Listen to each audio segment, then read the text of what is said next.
भाजपकडून राज्यसभा उमेदवारांची नावं जाहीर. रामदास आठवलेंना पुन्हा संधी, तर विनोद तावडेंसह माया इवारनाते आणि रामराव वडकुतेंच्या नावाची घोषणा.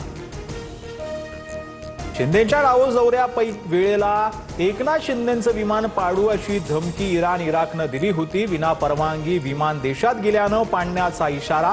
रोहित पवारांचा व्हीएसआरच्या बेजबाबदारपणावर खळबळजनक आरोप.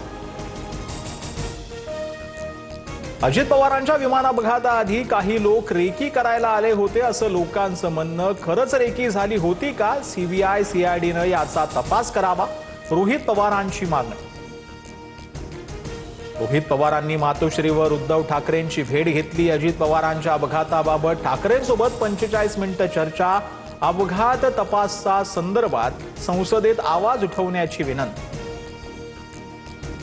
मवियाचं अखेर ठरलं. शरद पवार राज्यसभेचे उमेदवार. काँग्रेसचा पवारांच्या उमेदवारीला पाठिंबा, तर ठाकरेंच्या शिवसेनेकडून संजय राऊतांनी पवारांची भेट घेतली. राज्यसभा निवडणुकीसाठी अर्ज भरण्याचा उद्या शेवटचा दिवस. राष्ट्रवादीच्या कोट्यातून पार्थ पवार उद्या अर्ज भरणार. उपमुख्यमंत्री सुनेत्रा पवारही उपस्थित राहणार.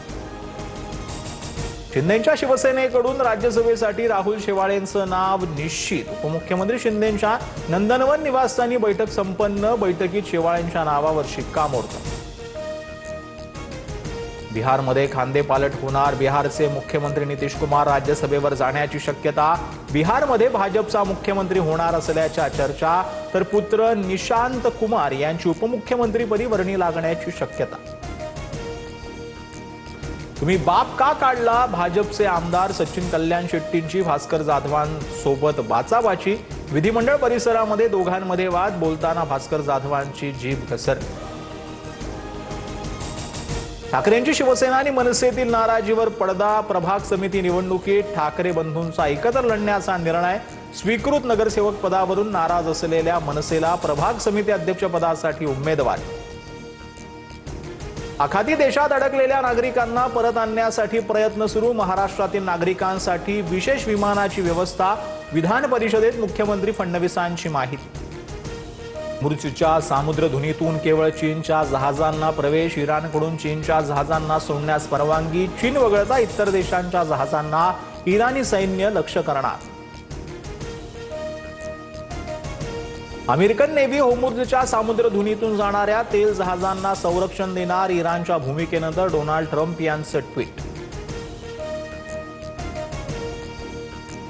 आखाती देशांच्या संघर्षाचा भारतीयांना चटका. कतारकडून भारताचा 40% गॅस पुरवठा खंडित. घरगुती गॅस आणि सीएनजीचे दर वाढण्याची शक्यता. अमेरिका आणि इराणमधील युद्धामुळे कच्च्या तेलासह इंधनाची आयात बंद. भारताकडे फक्त 2 महिन्यांचा तेल आणि पेट्रोलियम उत्पादनाचा साठा उपलब्ध, तर आवश्यकतेनुसार उपाययोजना करणार. पेट्रोलियम मंत्र्यांची माहिती.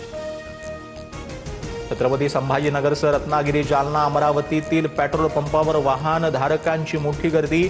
आखाती देशात सुरू असलेल्या युद्धामुळे पेट्रोल डिझेल जे आहे ते महागल्याची शक्यता जी आहे ती वर्तवली जाते आणि वाहनांच्या लांबच लांब रांगा पेट्रोल पंपावर पाहायला मिळतात. आखाती देशातील युद्धाचा फटका महाराष्ट्राला. 1000 कंटेनर जीएनपीटी वरती अडकले. कांदा, केळी, द्राक्षाची निर्यात ठप्प.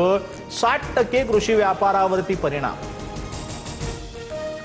युद्धाच्या पार्श्वभूमीवर सोन्या चांदीत पडझड.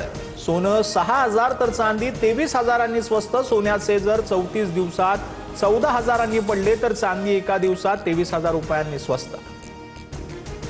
युद्धाच्या पार्श्वभूमीवर रुपयाची सर्वात मोठी घसरण. डॉलरच्या तुलनेत रुपया 66 पैशांनी कोसळला. पहिल्यांदाच रुपया 92.15 या निच्चांकी पातळीवर. मध्ये दक्षिण आफ्रिकेला हरवत न्यूझीलंडची T20 वर्ल्ड कपच्या फायनलमध्ये धडक. न्यूझीलंडच्या आफ्रिकेवरती 9 विकेट्स राखून एकतर्फी विजय. फिन एलमची 33 चेंडूमध्ये धुवाधार शतक.